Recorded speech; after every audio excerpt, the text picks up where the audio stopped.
जय जगन्नाथ फ्रेंड्स।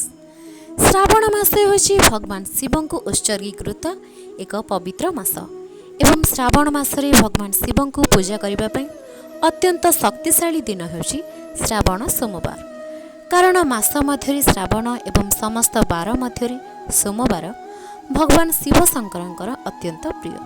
श्रावण मासरे तथा श्रावण सोमवार दिन भगवान शिवं को जल अभिषेक करवा तथा क्षीर अभिषेक करवा अबा पंचामृत बेलपत्र आदि प्रभुंकर अति प्रिय द्रव्य भगवान शिवं को पूजा करवा उपासना करिवार विशेष महत्व रही।